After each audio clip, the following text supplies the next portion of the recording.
Assalamualaikum warahmatullahi wabarakatuh. A'udzubillahi minasyaitonirrajim. Bismillahirrahmanirrahim. Alhamdulillahi rabbil alamin. Wassalatu wassalamu ala asyrafil anbiya'i wal mursalin wa ala alihi wa sahbihi ajma'in. Asyhadu an la ilaha illallah wahdahu la syarikalah wa asyhadu anna Muhammadan abduhu wa rasuluhu la nabiyya ba'dah.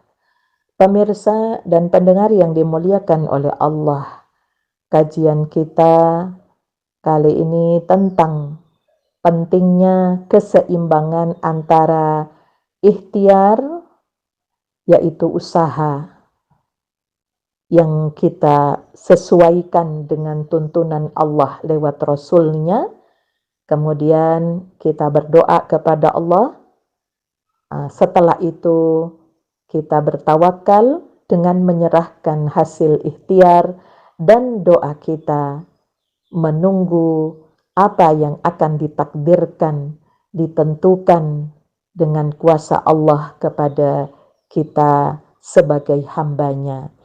Kali ini mari kita kaji bagaimana Rasulullah mengajarkan hal-hal yang terkait dengan kegiatan kita sebelum tidur, kemudian terbangun dari tidur, setelah itu masuk kamar mandi dan keluar dari kamar mandi.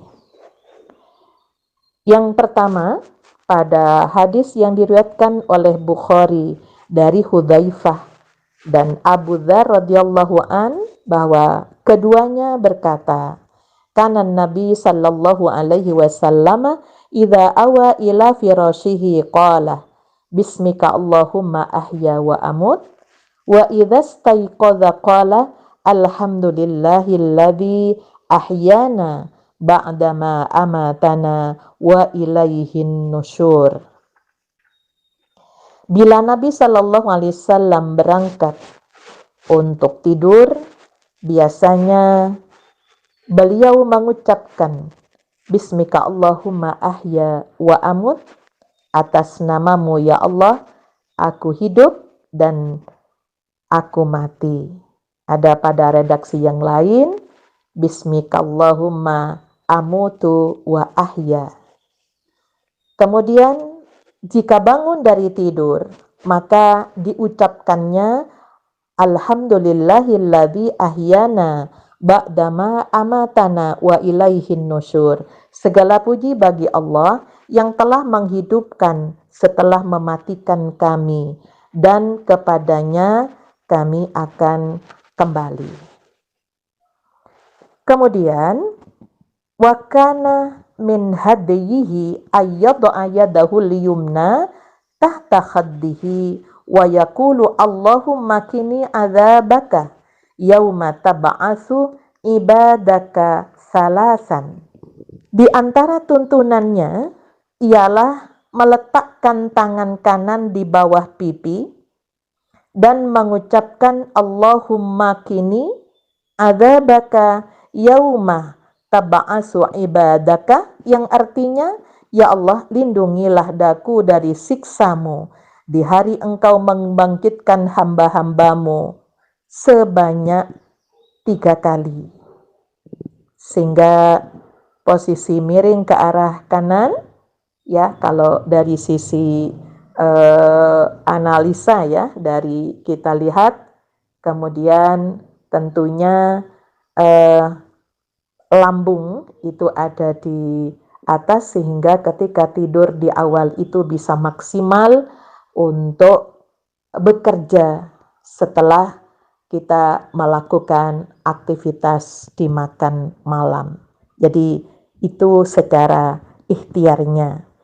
Kemudian ada beberapa doa setelah itu yang diajarkan oleh Rasulullah sallallahu alaihi wasallam, seperti faqara'a fihima qul huwallahu ahad wa qul a'udzu birabbil falaq wa qul a'udzu birabbin nas summa masaha bihima mastata'a min jasadihi yabda'u bihima ala ra'sihi wa wajhihi wa ma aqbala min jasadihi yaf'alu dzalika salasa marratin.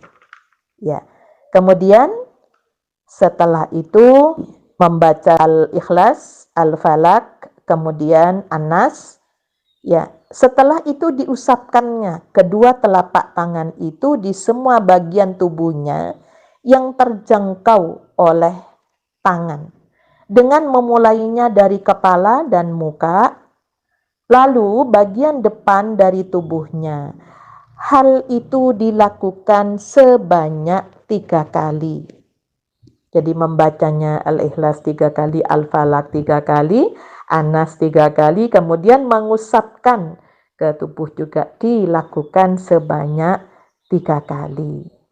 Nah, apa kandungan di sini? Bahwa ketika kita tidur, tentunya perlu minta perlindungan kepada Allah, di mana Allahus Samad, Allah satu-satunya yang bisa menolong kita, melindungi kita dari kejahatan semua makhluk, baik manusia, ada jin yang dikirim oleh manusia karena kedengkiannya seperti sihir, kemudian ada binatang, bahkan ada virus yang kita tidak tahu. Bahkan Rasulullah mengajarkan kepada putrinya Fatimah, wa qala li Fatimah, sajjillaha salasan wa salasina, wahmadihi salasan wa salasina, wa kabbirhi arba'an wa salasina. Kemudian wa ausa bi qiraati du'a mutaqaddimi dzikruhu. Kemudian juga kama ausa bi qiraati ayatil kursiyyi wa akhbara bi anna may yaqra'aha la yazalu alaihi minallahi hafidhun. Kepada Fatimah, Rasulullah juga berpesan, tasbihlah kepada Allah ya sebelum tidur itu sebanyak 33 kali. Tahmidlah sebanyak 33 kali dan takbir sebanyak 34 kali. Nah, ini kenapa kok 34? Ya Rasulullah ngajarkan seperti itu. Kemudian Nabi berwasiat ya untuk berdoa, di antaranya adalah membaca ayat kursi. Karena orang yang membacanya akan selalu memperoleh perlindungan dari Allah. Karena ketika kita membaca wala yauduhu hifdzuhuma wa huwal aliyyul azim. Allah tidak keberatan menjaga, mengawasi, memelihara langit dan bumi. Apalagi hanya mengawasi, melindungi, memelihara kita di saat kita lagi tidur. Waktu jiwa kita dimatikan oleh Allah Subhanahu wa ta'ala. Kemudian ada beberapa contoh yang ketika di tengah-tengah tidur kok susah sekali ya tidur. Ya, jika salah seorang di antaramu merasa takut di waktu tidur, tidak bisa tidur, ini dari Umar bin Su'aib, dari ayahnya, ya, dan terus pada kakeknya, bahwa Rasulullah sallallahu alaihi wasallam bersabda, "Idza fazi'a ahadukum fin naumi falyaqul a'udzu bikalimatillahi tammati min ghadabihi wa iqabihi wa syarri ibadihi wa min hamazati syayatini wa ayyahdurun fa innaha lan tadurrahu qala." Wa kana Ibnu Umar yu'allimuha man balagha min waladihi wa man lam yablugh minhum katabaha fi sakkin wa alaqaha fi unuki. Ya, ini termasuk sanadnya termasuk kategori yang hasan, jadi masih baguslah untuk menjadi amalan untuk berdoa. Jika salah seorang di antaramu merasa takut di waktu tidurnya, hendaklah ucapkan, aku berlindung kepada Allah, ya, dengan kalimat Allah yang sempurna dari murkanya, dari siksa dan kejahatan hamba-hambanya, begitupun dari godaan-godaan setan dan dari kehadiran mereka. Maka setan-setan itu tidak akan dapat merusaknya. Sehingga Ibnu Umar, Abdullah bin Umar, mengajarkan bacaan itu kepada putranya yang telah balik, dan bagi mereka yang belum balik dituliskannya ya di atas lembar untuk membiasakan mereka untuk memulai menghafal doa itu. Ya, bahkan ada lagi ya dalam riwayat yang lain, anna rajulan istaqa ila Rasulillah sallallahu alaihi wasallam al-wahsyata faqala, ucapkanlah olehmu subhanallah malikil kudus ya. Jadi ada seseorang mengadukan kesepian kepada Rasulullah ya, karena ya kesepian itu dengan rasa takut, maka Rasulullah mengajarkan agar membaca subhanallahil malikil kudus rabbil malaikati warruh jallatas samawati wal ardi bil izzati wal jabaruti faqala laha ar-rajulu fadhaballahu anhul wahsyatah. Maha suci Allah, Raja yang Maha Kudus, Tuhan dari malaikat dan roh, Engkau kuasai langit dan bumi dengan kekuasaan dan keperkasaanmu. Doa itu dibaca oleh laki-laki tersebut dan kesepiannya pun dilenyapkan oleh Allah. Jadi bagaimana, apa yang harus kita lakukan ketika kita sulit tidur? Kemudian Rasulullah juga mengajarkan kepada kita dalam hadis riwayat Abu Daud, bagaimana ketika kita bangun, apa yang harus kita baca. La ilaha illa anta subhanaka astaghfiruka li dzambi wa as'aluka rahmataka. Allahumma zidni ilma wa la tuzigh qalbi ba'da idh hadaitani wa habli min ladunka rahmatan innaka antal wahhab. Rasulullah sallallahu alaihi wasallam apabila terbangun ya. Jadi sebelum bangun Rasulullah berdoa, yang doanya adalah la ilaha illa anta subhanaka Allahumma astaghfiruka li dzambi. Artinya tidak ada Tuhan kecuali Engkau, Maha Suci Engkau ya Allah, aku mohon ampunanmu atas dosaku dan aku mohon rahmatmu ya Allah. Tambahlah ilmu bagiku dan jangan Engkau memalingkan hatiku sesudah Engkau memberiku hidayah, dan karuniakanlah dari sisimu rahmat, sesungguhnya Engkau Maha Pemberi rahmat. Setelah itu dilanjutkan dengan alhamdulillahilladzi ahyana ba'dama amatana wa ilaihin nusyur. Segala puji bagi Allah yang telah menghidupkan kami sesudah kami dimatikan, dan kepada Allah ya kita kembali. Summa yaqra'ul ayatil asyara min awakhiri surat ya Ali Imran. Kemudian Rasulullah memerintahkan kepada kita untuk membaca akhir surat Ali Imran ya, minimal dari ayat 190 sampai ayat 195. Syukur bisa selesai yang dimulai sampai akhir. Inna fi khalqis samawati wal ardi wa ikhtilafil laili wan nahari la ayatil liulil albab. Jadi sambil kita menggerak-gerakkan kaki kita sehingga selama kita tidur, di mana peredaran darah barangkali tidak selancar ketika beraktivitas, maka ketika kita membaca doa-doa itu, ayat 190 surat Ali Imran ya, jadi sampai kalau 195 dilanjutkan dengan itu, sehingga kembali peredaran darah itu menjadi normal kembali. Itulah salah satu upaya agar supaya kita itu terpelihara dari hal-hal yang begitu mendadak seperti serangan jantung, serangan stroke secara mendadak. Jadi Islam begitu mengajarkan, bahkan ketika bangun di tidur disuruh meniupkan ya dari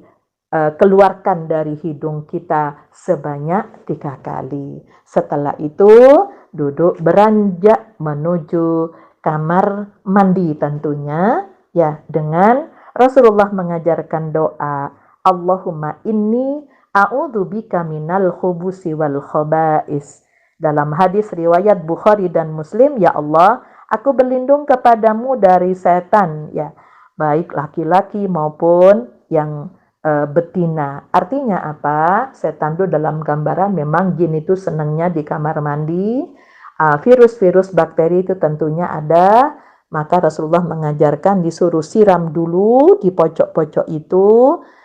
Kemudian masuk kita berdoa. Itu bagian dari ikhtiar dan doa imbang. Keluar dari kamar mandi, ya, apalagi buang air, ya, buang air besar maupun kecil.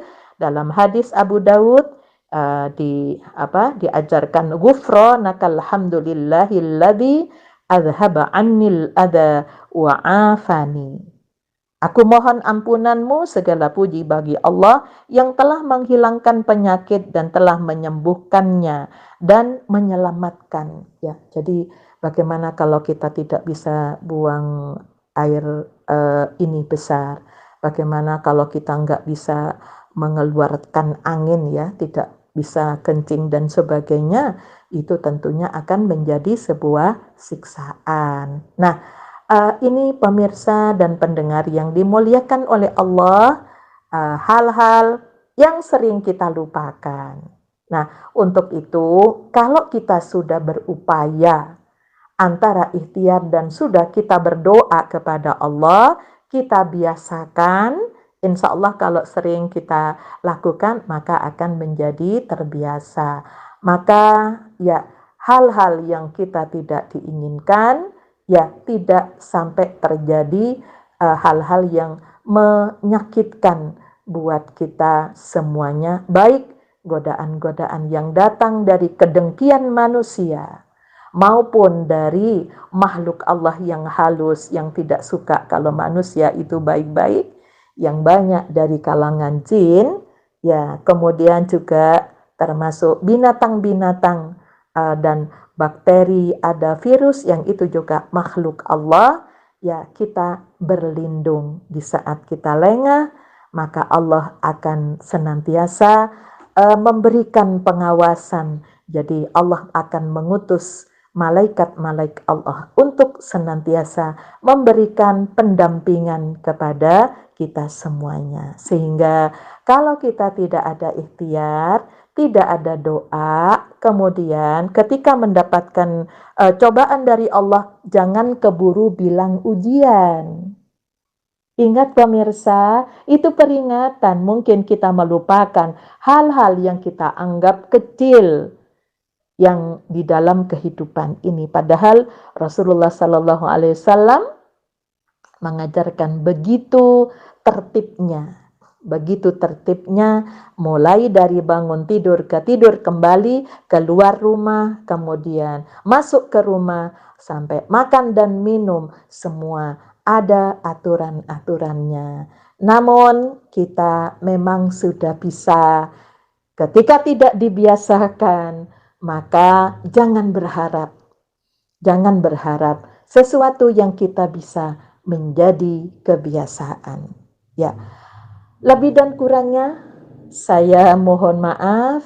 Mudah-mudahan dengan adanya cobaan-cobaan dari Allah berupa virus dari dulu flu burung dan sampai kepada masalah corona ini menyadarkan kita untuk kembali. Ingat bahwa ada beberapa ajaran dari Allah dan lewat Rasulnya kita bersyahadat, kita bilang wa asyhadu anna Muhammadar Rasulullah, kita bilang sholawat kepada Nabi Muhammad, tapi kita tidak mengikuti bagaimana kebiasaan-kebiasaan yang dilakukan oleh Rasulullah dalam kehidupannya selama 24 jam dari bangun tidur ke tidur kembali. Saya akhiri, nasrum minallah wa fathun qarib basyiril mu'minin walhamdulillahi rabbil alamin. Assalamualaikum warahmatullahi wabarakatuh.